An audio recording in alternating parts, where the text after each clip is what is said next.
Praise the lord. హల్లెలూయా. యేసు ప్రభుని స్తుతించుట ఎంతో ఎంతో మంచిది. యేసు ప్రభుని స్తుతించుట ఎంతో ఎంతో మంచిది.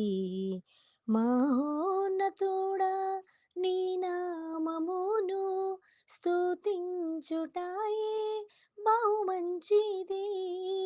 మహోన్నతుడా నీ నామమును స్తుతించుటాయే బహు మంచిది.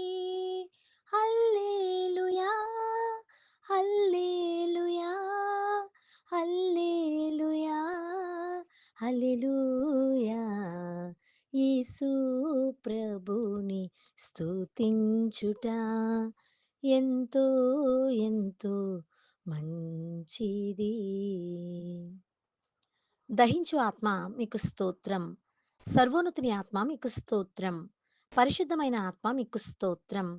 కుమారుని ఆత్మ మీకు స్తోత్రం. దత్తపుత్రాత్మ మీకు స్తోత్రం. నేటి దినము కొరకు ఏర్పాటు చేయబడిన వాక్య భాగము, కాబట్టి దేవుని చిత్త ప్రకారము బాధపడువారు సత్ప్రవర్తన గలవారై నమ్మకమైన సృష్టికర్తకు తమ ఆత్మలను అప్పగించుకొనవలెను.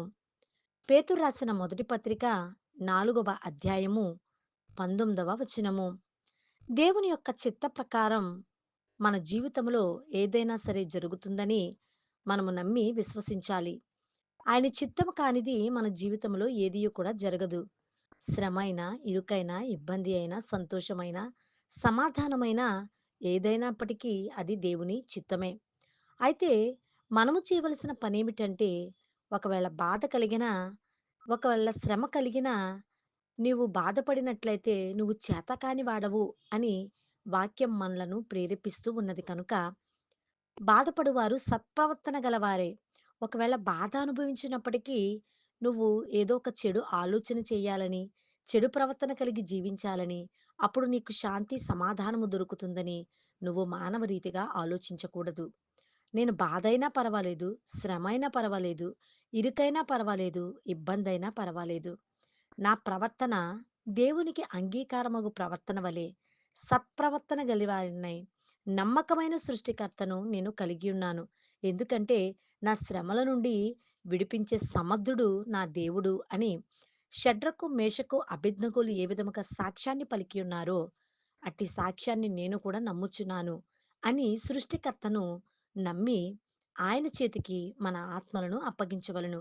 ఎందుకైతే నీ తండ్రి మరి తాను శిలువ మరణం పొందినప్పుడు, తండ్రి నీ చేతికి నా ఆత్మను అప్పగించుచున్నానని చెప్పి ఉన్నాడో మనము గ్రహించి మన ఆత్మను తండ్రి చేతికి అప్పచెప్పినట్లయితే తిరిగి మనం లేపగల శక్తి దేవునికి మాత్రం ఉన్నదని, ప్రతిరోజు పడకల మీదకి వెళ్ళేటప్పుడు మన ఆత్మను ఆ తండ్రి చేతిలో పెట్టి మనము పడకల మీద చేరవలసిన వారమై ఉన్నాము.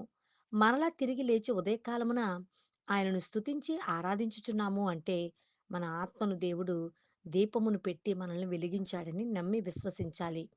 అట్టి నమ్మకముతోనూ, అట్టి విశ్వాసముతోనూ సత్ప్రవర్తన గలవారమై సృష్టికర్తను నమ్ముకొని మన ఆత్మలను అప్పగిచ్చి దేవుని చిత్తానికి లోబడదాం. దేవుడు తన పరిశుద్ధ వాక్కును దీవించునుగాక.